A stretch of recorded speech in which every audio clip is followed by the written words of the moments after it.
திராட்சை தோட்டங்களும் பசுமையான வயல்களும் சூழ்ந்த மலைத்தொடரின் இதமான மோன்ஃபராத்தோ என்ற இடத்தில்தான் உலகம் முழுவதும் எண்ணற்ற இளம்பெண்களின் வாழ்க்கையை மாற்றிய ஒரு பெண்மணி பிறந்தார். மரிய டொமினிகா மசரெல்லோ மிக எளிமையும் ஆழ்ந்த ஆன்மீக பற்றும் கொண்டவர். இன்று வரை தொடர்ந்து செயல்பட்டு வருகின்ற ஒரு கல்வி இயக்கத்தின் முக்கிய முன்னோடியாக திகழ்ந்தவர். இவர் புனித தொன்போஸ்கோவுடன் இணைந்து கிறிஸ்தவ சகாய அன்னையின் புதல்வியர்கள் என்ற சபையை நிறுவினார். கிறிஸ்தவ நம்பிக்கையும் நேர்மையான உழைப்பும் அன்றாட வாழ்க்கையின் அடிப்படையாக இருந்த குடும்பத்தில் வளர்ந்த புனித மரிய டொமினிகா வலிமையான, ஞானமிக்க, தொலைநோக்கு கொண்ட பெண்மணியாக உருவெடுத்தார்.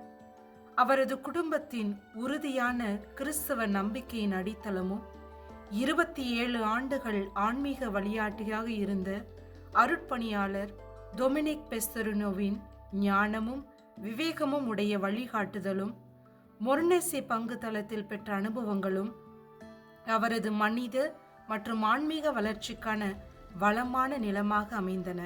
இவை அனைத்தும் எதிர்காலத்தில் இளம் பெண்களின் கல்வியாளராக உருவாகும் அவரது அழைப்புக்கும் பணிக்கும் அடித்தளமாக அமைந்தது. சிறு வயதிலிருந்தே அவரது ஆன்மீக வாழ்க்கை நற்கருணை நாதர் இயேசுவின் மேலும் கிறிஸ்தவ சகாய அன்னையின் மேலும் உள்ள அன்பில் வேரூன்றி இருந்தது. அதே சமயம் கடின உழைப்பே வாழ்வின் உண்மை வெற்றி என்று தனது பணிகளில் ஈடுபட்டார். இதுவே அவரை மற்ற பெண்களிடமிருந்து வேறுபடுத்தி காட்டியது. தனது சம வயதினரை கவனித்துக் கொள்வதிலும் அவர்களுக்கு கற்றுக் கொடுப்பதிலும் தினசரி பணிகளில் வழிகாட்டுதலிலும் அவருக்கு இருந்த இயல்பான பண்பே அவரது தனித்தன்மையாகும். சில தோழிகளுடனே சேர்ந்து மரிய டொமினிகா அமுலோர்போ மரியாளின் மகளிர் குழுவில் இணைந்தார். இது கடவுளுக்காக அர்ப்பணிக்கப்பட்ட இளம் பெண்களின் அமைப்பு. இவ்வமைப்பானது ஜெபம், உழைப்பு மற்றும் பிறருக்கான சேவை ஆகியவற்றிற்காக அர்ப்பணிக்கப்பட்டது. இந்த அனுபவமே அவரது எதிர்கால அர்ப்பண வாழ்விற்கான முதல் விதையாக அமைந்தது. அவரது வாழ்க்கையின் மற்றொரு முக்கிய திருப்பம் ஒரு துன்பமான அனுபவத்தில் துவங்கியது. தனது நோயுற்ற உறவினர்களை பராமரிக்கும் பொழுது அவர் டைபாய்டு நோயால் பாதிக்கப்பட்டார். இந்த நோய் மிக கடுமையானதாக இருந்ததால் அவரது உயிரே ஆபத்துக்குள்ளானது. அவர் மீண்டாலும் அவரது உடல் நலம் பலவீனமடைந்தது. ஆனால் இந்த துன்பத்தில் ஒரு தெய்வீக திட்டம் மறைந்திருந்தது. நீண்ட குணமடைதல் காலத்தில் அவர் பெண்களுக்கு தையல் கற்றுக் கொடுக்க வேண்டும் என்ற தூண்டுதலை பெற்றார். இது அவரது கல்வி பணியின் முதல் படியாக அமைந்தது.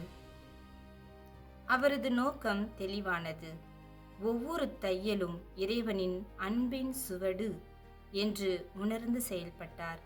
இந்த முயற்சி ஒரு தொழிலை கற்றுக் கொடுப்பதை தாண்டி கடவுளை அன்பு செய்யவும் ஏழை எளியோருக்கு சேவை செய்யக்கூடிய பெண்களை உருவாக்குவதையே இலக்காக கொண்டிருந்தார். இந்த கல்வி அழைப்பு போர்கோ ஆல்தோவில் பெற்ற ஒரு ஆன்மீக அனுபவத்தால் உறுதிப்படுத்தப்பட்டது. மொர்னேசே கல்லூரி கட்டப்பட்ட இடம் அருகே சென்றபோது அந்த இடத்தில் பல பெண்களால் நிரம்பிய ஒரு பெரிய வீட்டை கண்டது போல அவருக்கு தோன்றியது. அப்போது ஒரு குரல், "இவர்களை உன்னிடம் ஒப்படைக்கின்றேன்" என்று சொன்னது. இந்த காட்சி அவரை மகிழ்ச்சியால் நிரப்பியது.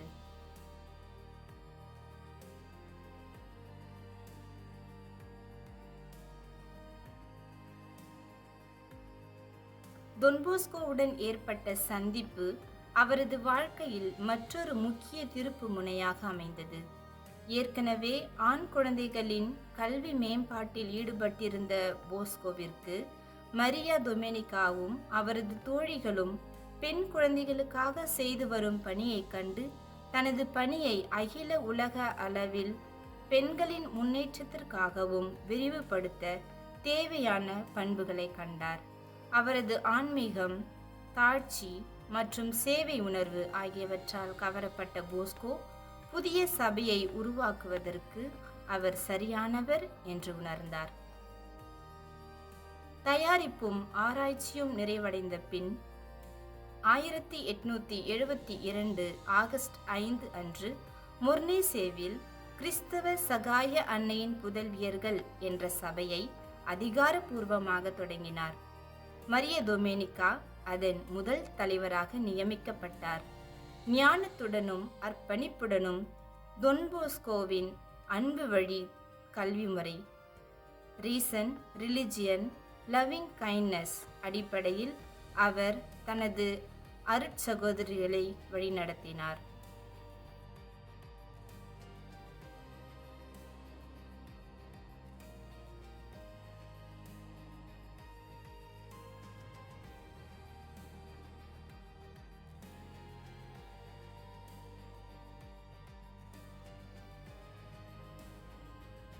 தொன்போஸ்கோ அருட்பணி ஜான் கல்யரோவிடம் இந்த சபையின் பொறுப்பை கொடுத்தபோது அருட்சகோதரி மரிய மஸ்ரலோவை குறித்து சொன்னவை தொன்போஸ்கோ மரிய மஸ்ரலோ மேல் வைத்திருந்த பெரும் மதிப்பை உறுதிப்படுத்துகின்றது.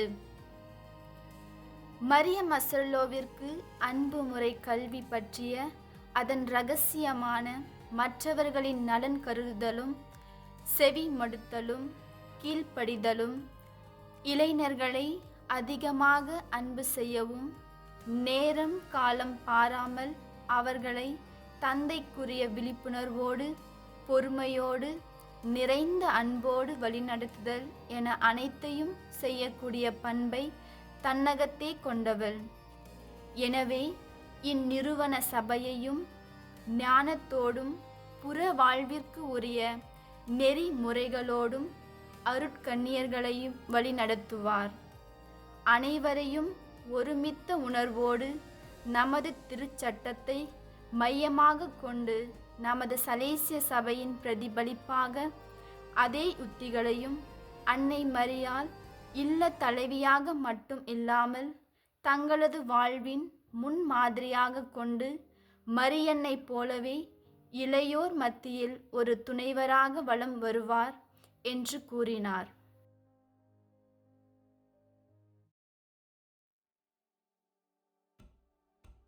மரிய மஸ்ரல்லோ மற்றும் தொன்போஸ்கோவின் ஒத்துழைப்பிலும் உறுதியான நம்பிக்கையிலும் ஒரே கல்வி நோக்கிலும் சலேசிய சபை வளர்ந்தது.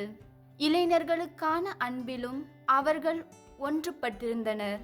தொன்போஸ்கோ அவரது தலைமை திறன், ஆன்மீகம் மற்றும் பயிற்சி அளித்து உருவாகும் திறனை முழுமையாக நம்பினார். அவரது வழிகாட்டுதலின் கீழ் இந்த சபை வேகமாக வளர்ந்து உலகின் பல பகுதிகளுக்கு பரவியது.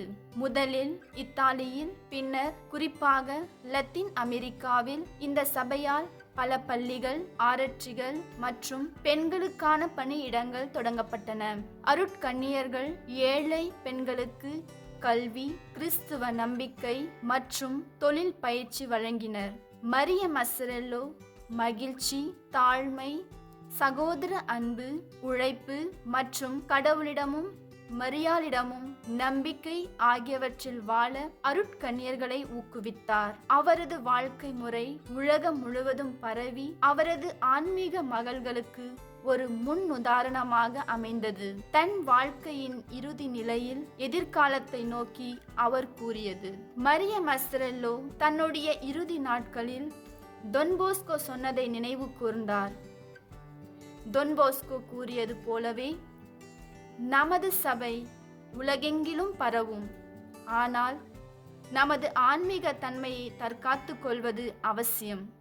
இச்சபையின் முதல் அருட்சகோதரிகளாகிய நாம் நமது சபையின் திருச்சட்டத்தை பின்பற்றுவதோடு அல்லாமல் நமக்கு பின் வருபவர்களுக்கு அதனை பிரதிபலிக்கும் கண்ணாடியாக நமது வாழ்க்கை அமைய வேண்டும். நமது சொல், செயல், வாழ்வு முழுவதையும் காணும் அவர்கள் நமது கீழ்ப்படிதல், தாழ்ச்சி, ஏழ்மை, எளிமை ஆகியவற்றை எத்தகைய ஆன்மீக தன்மையோடு வாழ்ந்து காட்டினார்கள் என்றும் அதையே தங்களின் வாழ்வில் பின்பற்றி நமது சபையின் தனித்தன்மையை பறைசாற்றுவர்களாக. நம் சபை உலகம் முழுவதும் பரவும், ஆனால் அதன் உண்மையான அடித்தளத்தை நிலைநிறுத்த நாங்கள் முன்னோடிகள் சிறந்த முன்மாதிரியாக இருக்க வேண்டும் என்ற அவரது முன் அறிவித்தல் அவ்வாறாகவே நிறைவேறியது. 1881 மே 14 அன்று நிட்சா மொன்ஃபெராத்தோவில் அவர் மறைந்தார். தனது இறுதி நாள் வரையில் தனது இன்ப துன்பங்களையும் வாழ்வையும் முழுமையாக இந்த சபைக்காக அர்ப்பணித்தார். அவரது குறுகிய ஆனால் ஆழமான வாழ்க்கை கடவுளுக்கும் இளம் பெண்களுக்குமான சேவையாக முழுமையாக அர்ப்பணிக்கப்பட்டது. 1951 ஜூன் 24 அன்று திருத்தந்தை 11ஆம் பத்திநாதர் அவரை புனிதராக அறிவித்தார். இன்று சலேசிய அருக்கன்னியர்கள் 5 கண்டங்களில் அவரது பணியை தொடர்ந்து செய்கின்றார்கள்.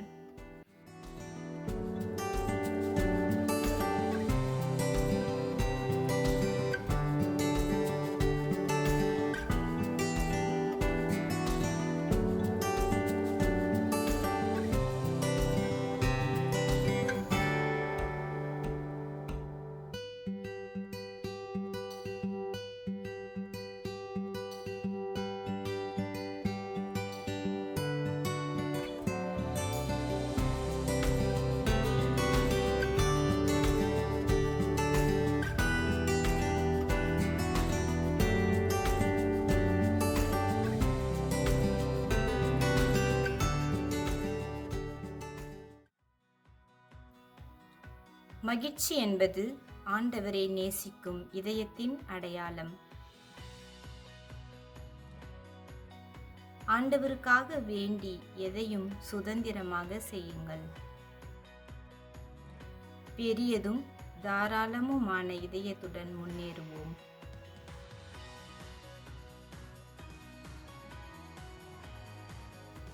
அன்பு நிலவும் இடத்தில் விண்ணகம் உள்ளது.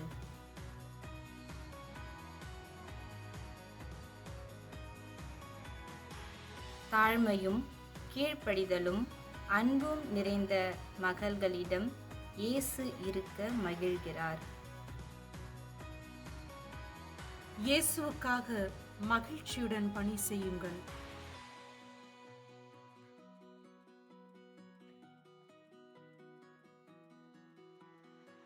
உங்களில் செயல்படுவது கடவுளின் கரமே.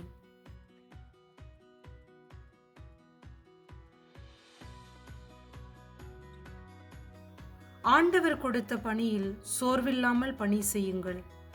அவர் உங்களுக்கு விண்ணக பலனை அளிப்பார். நீங்கள் உண்மையிலேயே பாக்கியசாலிகள். ஏனென்றால் உங்களால் மிகுந்த நன்மைகளை செய்யவும் அன்பான இயேசுவுக்காக பல ஆன்மாக்களை ஆதாயப்படுத்தவும் முடிகிறது. இறைவன் உங்களுக்கு கொடுத்த இடத்தில் உழையுங்கள், கடினமாக உழையுங்கள். ஒருபோதும் சோர்வடையாதீர்கள். எல்லாவற்றையும் ஆண்டவருக்காக சரியான நோக்கத்துடன் எப்பொழுதும் பணியாற்றுங்கள். மேலும் விண்ணகத்தில் உங்களுக்கு நன்மைகள் நிறைந்த ஒரு அழகிய பரிசினை வழங்குவார்.